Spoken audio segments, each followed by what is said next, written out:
Je m'en calisse. En 2024, je m'en calisse. Ouais.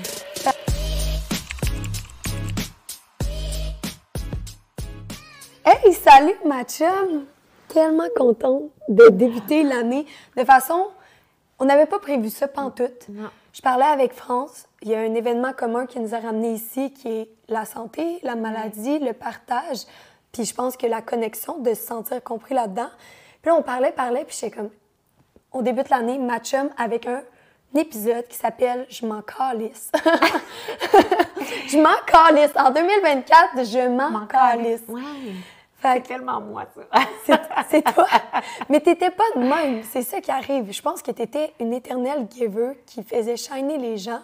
Puis là, il y a eu des changements dans ta vie dernièrement qui font en sorte que t'as pas le choix de te choisir, tu sais. Oui. Mais malgré tout, je pense que je suis une éternelle giver, puis je vais tout le temps le rester. Mais effectivement, avec les épreuves, on se psychanalyse un peu plus à comprendre pourquoi c'est si important que les autres retirent quelque chose de tout ce qu'on fait.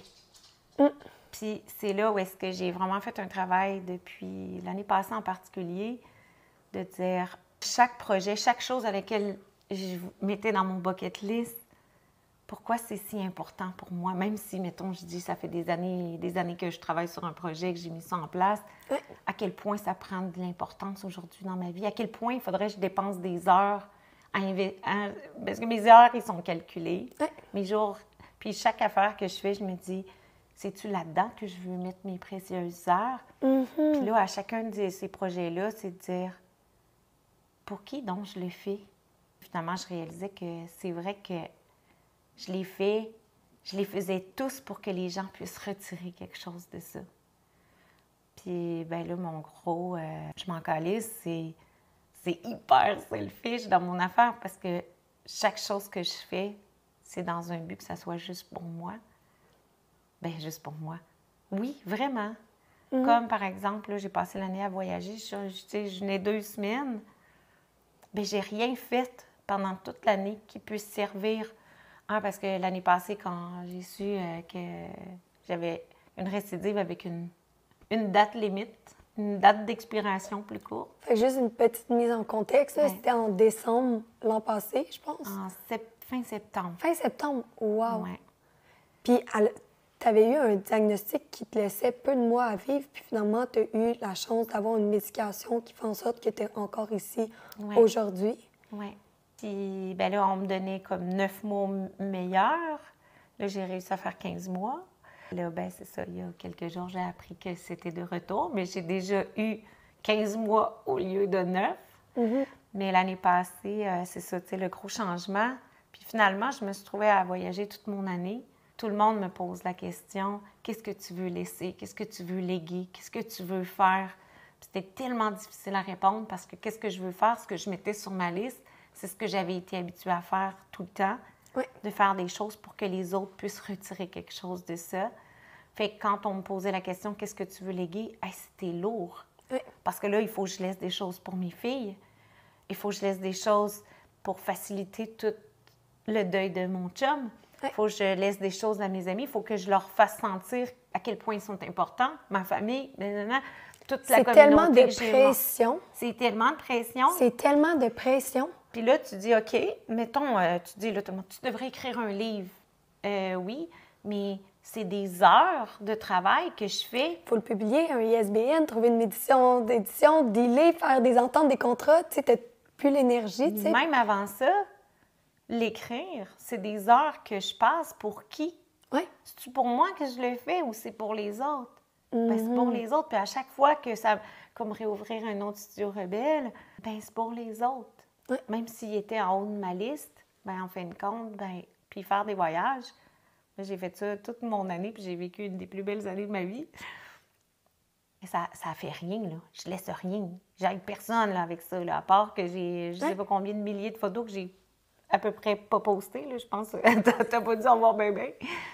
Ils sont juste sur mon sel, puis ils sont pour moi. Je les ai même pas partagés parce que je le fais juste pour vivre des beaux moments, en fin de compte, puis me détacher de le faire pas pour faire plaisir aux autres, parce que c'est pas... Je pense même avant, je faisais pas les choses pour faire plaisir aux gens.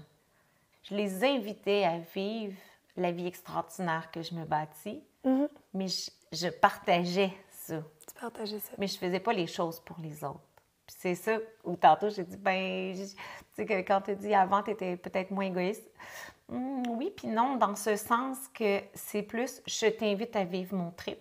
En plus, ce que je dirais, jouer avec l'énergie d'un groupe, des gens, c'est une des choses que j'aime le plus de ma vie parce que je suis bonne à faire vivre, à rendre les choses extravagantes et extraordinaires. C'est avec quand il y a de l'énergie dans un groupe ou quand on est un groupe de personnes.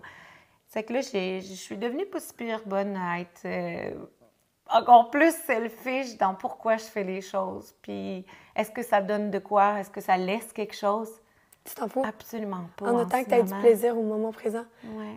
Passer à travers le même processus, c'est sûr que c'est une moins grosse durée, mais c'était comme, OK, demain matin, là, il me reste X nombre d'heures à vivre et j'ai 2 millions de dollars dans mon compte en banque. Quel projet je fais vraiment? Quel projet, c'est un oui, quel que je délaisse? Puis, il y en a beaucoup que je me suis rendu compte que j'aimais ça. C'était une partie de moi, mais c'était une vieille partie de moi qui n'existe plus vraiment, qui n'était pas updatée. Puis, vu que j'étais tellement identifiée là-dedans, c'est comme si j'étais pris dans le pattern d'être cette personne-là. Alors que moi, en ce moment, les seules choses que je voudrais faire, c'est organiser des parties puis avoir du fun avec mes amis. C'est parler. C'est faire ce podcast-là, c'est parler, puis c'est avec mon ami, puis d'apprendre plein d'affaires parce qu'on est dans un partage authentique, puis il n'est pas structuré, il n'est pas cadré. Mais à la fin du partage, bien, tout le monde va en retirer de quoi, puis on va juste avoir été nous qui de partager nos expériences. Mais oui, c'est tellement ça, de composer avec cette version de nous-mêmes qu'on devient. C'est tellement... C'est pas juste que les autres nous fait porter cette image, mais c'est aussi qu'on finit par être... Je pense que dès très jeune, on se convainc nous-mêmes d'être quelqu'un. Puis constamment, c'est de se détacher de cette croyance qu'on se fait de nous-mêmes. Mais après des années, tu te rends compte que des fois, tu as l'impression de juste être... Tu as juste fait ça dans ta vie, être cette version-là. C'est que c'est tellement difficile à être autre chose. Mais c'est sûr que quand tu composes avec ce qu'il te reste, ou tout ce que tu as, ou plutôt, qu'est-ce qui est bouleversant dans les changements, je pense qu'on change de version. Je pense qu'on a au moins 2 à 5 versions de nous-mêmes dans une vie. Plus, tu sais, quasi plus, tu sais. Moi, je suis tout le temps... Un iPhone, on est rendu à la version 14, Je suis comme... Puis à chaque fois, j'ai dit, le premier iPhone, on pensait que c'était l'iPhone, ça coche, là, tu sais. Puis là, après, tu vois la version 14, t'étais comme, wow! Voir qu'on se promenait avec ça. Puis tu sais, c'est la même chose à l'intérieur de nous. Puis le fait qu'on s'identifie à un certain job, à un certain métier, à une certaine position, qui est un égo social, moi, m'apportait des restrictions. Puis là, c'est là que je me suis rendu compte que cette identification-là, je la faisais pas nécessairement pour moi-même. Je la faisais pour les autres, tu sais. Puis c'était pas ça qui m'attirait. Mais c'est pas parce que tu as buildé une communauté autour de ça qui s'attendent à ce que France, bien, elle enseigne les powers. Mais là, en ce moment, France, elle peut plus faire ça, tu sais. Fait que c'est comme comment garder la même connexion. Parce qu'à la base, on a bâti une communauté pour la connexion, mais en étant authentique à qui on est, tu sais. Bien, je pense que la première affaire, c'est d'accepter le deuil. Puis moi, je pense qu'à chaque version de nous-mêmes, on a un deuil à vivre. Puis il y a des étapes bien précises dans le deuil. Puis si on prend les étapes d'un vrai deuil, là, de quelqu'un, ça ressemble beaucoup, beaucoup aux étapes qu'on traverse quand on vit un deuil avec nous-mêmes. Puis on passe par le déni, on passe par la culpabilité, on passe par la colère, on passe par plein d'étapes. Malheureusement, un deuil, même si on aimait, on voulait à tout prix, il y a des étapes à traverser. Puis il y a juste le temps qu'il fait. Puis ce que je vois avec du recul, c'est que je me suis permis de les vivre à fond, ces deuils-là, de me pleurer moi-même, de dire, OK, c'est plus... Pourquoi on n'est plus cette version-là? C'est parce que réellement, techniquement, on n'est plus capable de faire ces choses-là. Ou on n'a plus l'énergie pour le faire, on n'a plus le physique, on n'a plus le mental. Ma grand-mère, elle disait, on a l'énergie une seule fois pour faire les choses. C'est vrai. C'est pas, ben là, tu l'as fait, tu n'auras plus d'énergie après, ça se transforme, tu vas avoir de l'énergie. Mais pas parce que tu as eu 8 enfants que tu vas en avoir 8. Fait que pas parce que tu fais des projets dans ta vie, que tu as créé une communauté, que tu vas avoir l'énergie pour en recréer un autre après. Ou pas parce que tu fais ça toute ta vie que tu vas avoir l'énergie pour le refaire, parce que je pense que ça s'épuise. Tu le fais, tu as l'énergie une seule fois pour faire les... Après ça, il faut que tu te renouvelles, puis tu trouves la façon de renouveler cette énergie-là pour retrouver tourner les voiles, puis avoir le vent dans les voiles pour quelque chose d'autre. Mais souvent, c'est ça. Parce que tu l'as déjà fait, les gens vont te dire, bon, elle le fait, elle est bonne là-dedans, elle peut le refaire. Exact. Elle va faire ça.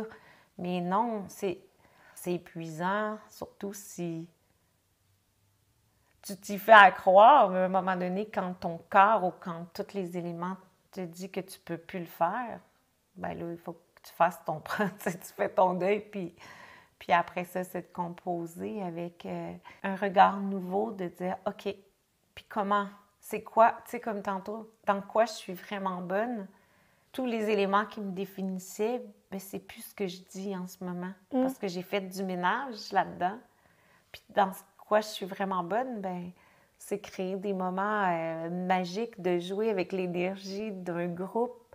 Ça, je suis vraiment bonne. Puis ça, là, peu importe le projet que je vais faire, ça, c'est viscéral, je sais que c'est dans mes forces.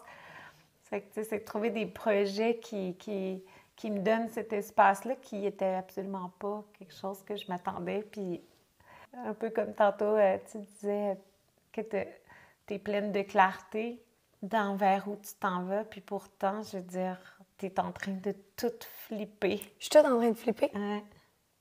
Puis j'ai jamais... C'est comme... Il a misé ses œufs dans la sécurité, puis il a misé, tu sais, dans la liberté. Puis pour moi, la sécurité est illusoire. J'ai failli mourir, ça fait 2 mois. Un accident abrupt, du jour au lendemain, je serais disparue. C'est un miracle que je sois encore en vie. Fait que pour moi, c'est comme... Ben, il n'y a pas de sûreté dans la chose fondamentale qui est ta propre vie. Fait que, sachant que tu as une date de péremption, puis que tu sais jamais quand elle va venir, parce qu'il n'y a pas une petite étiquette décrite dessus quand tu viens sur Terre, bien, la seule chose que je peux combler, c'est mon bonheur puis ma liberté au moment présent, tu sais. Puis moi, je me suis assez fait chier pour faire plaisir à tout le monde autour de moi. Puis là, c'est comme, je peux-tu me faire plaisir à moi, tu sais? Puis on dirait que depuis que je fais ces choix-là, j'ai tout le temps des tests qui me soumettent. OK, est-ce que tu vas être encore capable de te choisir, tu sais? Est-ce que... Puis, tu sais, en ce moment, j'ai envie un test. Tu sais, ce matin, j'ai choisi d'être avec toi parce que c'est ça qui me faisait vraiment plaisir. Mais c'est pas ça qui fait plaisir à ma famille ce matin parce qu'ils veulent que j'aille faire mes rendez-vous médicaux, tu sais. Je suis pas chez le docteur, je suis pas à l'urgence encore après. Mais j'étais comme, moi, au moment présent, c'est ça, tu sais. Puis... Moi, j'y crois tellement à ça. Mais tu vois, ça me faisait penser l'affaire de la sécurité. Puis, tu sais, on parlait des images, à quel point j'utilise les images pour comprendre des choses. Puis, le cerveau, en fait, on pourrait imaginer que la vie, c'est un chemin. Puis, l'humain est un être de référence. Ça fait que, par défaut, il va tendre toujours à créer le plus de références. Puis, ça avait été une réflexion il y a vraiment longtemps sur pourquoi des fois la vie est magique, puis des fois, elle l'est tellement pas. Puis, on essaie donc bien de la rendre magique. Mais il y a d'autres moments, là, elle est magique, les coïncidences se font, les rencontres, les convergences, tout est aligné, puis comme tout arrive, là. Mais on dirait que c'est l'univers, là, qui est avec toi. Puis d'autres moments, tu mets tout en place pour que ça se passe, puis ça se passe pas. Puis l'image, j'avais compris, c'est que c'est un chemin. La première fois que tu prends ce chemin-là, qu'est-ce que tu fais? C'est que tu cherches des références. C'est avec... Tu vas regarder, il y a un arbre bizarre là. La montagne au loin, elle a cette forme-là. Il y a ce petit oiseau sur la branche. Et là, tu cherches des références pour retrouver ton chemin. C'est avec le cerveau, lui, il va toujours tendre à créer des références pour aller vers la routine, vers ce qu'il connaît. Et là, à tous les jours, tu reprends ce chemin-là, puis tu deviens tellement habitué de faire ce chemin-là. Je peux plus. Que tu pourrais le faire les yeux fermés. C'est que ton regard, il ne regarde plus qui croise ton chemin, les éléments, les coïncidences qui croisent ton chemin, les opportunités qui existent, tu regardes par terre, puis tu fais ton chemin. Puis à tous les jours, tu traverses la putain de flaque de bouette qui salit tes souliers. Puis la maudite bûche, quand est-ce que quelqu'un va l'enlever? Comme on dit, hein, tu le connais par cœur. Tu pourrais le faire les yeux fermés. Et là, tu ne vois plus toutes les choses qui croisent. Oui. Puis ce qui est vraiment hot, si on va un peu plus loin dans cette idée-là, c'est là qu'on se rejoint beaucoup, c'est que le visionnaire, il est capable d'emprunter où est-ce qu'il n'y a pas de chemin. Oui. Puis l'affaire, tantôt, pourquoi j'ai commencé à parler de ça, parce que tu parlais de la sécurité. Le cerveau, tu sais, si on le voit comme un chemin, à droite, c'est la sécurité, à gauche, c'est la magie, le défi. Si on ne fait pas d'effort, on va toujours aller vers la droite. Oui. Ça prend un effort aller vers la gauche parce que c'est l'inconnu. Oui. Ça prend... Mais sans... Alors, ce qu'on sait, c'est que si on ne faisait jamais d'effort, on prendrait toujours l'intersection à droite pour revenir au point de départ. Et alors là, on a tout le temps cet effet-là du... comme si on revenait à la case départ. Pourquoi on se reloupe tout le temps dans ce pattern? Ça veut dire qu'on sait que si on fait tout le temps l'effort de tendre vers la gauche, à tout bout de champ, ça va prendre vers la droite. C'est que, peut-être ça existe, mais je pense que c'est rare que les gens qui prennent vers la gauche se loupent à la case départ, parce qu'on va toujours, sans s'en rendre compte, tendre un peu vers la droite. C'est que c'est ce qui fait qu'on poursuit. Puis dans ma vie, dans cette idée du chemin qui nous explique ce truc de la sécurité, de dire, bien, si tu prends vers la droite, je sais que tu reloupes, là, tu vas revenir à ta case départ là-dedans. Il m'est arrivé d'arriver dans un cul-de-sac. J'en avais pas de à gauche puis à droite. Et là, c'était ça, en particulier l'année passée. Habituellement, dans une vie, toutes des intersections. Mais là, je n'avais plus, c'était un cul-de-sac. C'est que là, mon gros casse-tête, c'est j'aimerais ça aller à gauche ou peut-être à droite, mais il n'y en a plus de chemin. J'ai vraiment réfléchi sur le sujet et là, je me suis dit, ah, c'est ça, j'ai toujours été visionnaire. Puis le visionnaire, pour avancer sur son chemin, le visionnaire, lui, il sait au loin vers où il s'en va. Il est autant sur le terrain qu'il faut qu'il monte haut dans un arbre à tout bout de champ pour regarder par où il s'en va.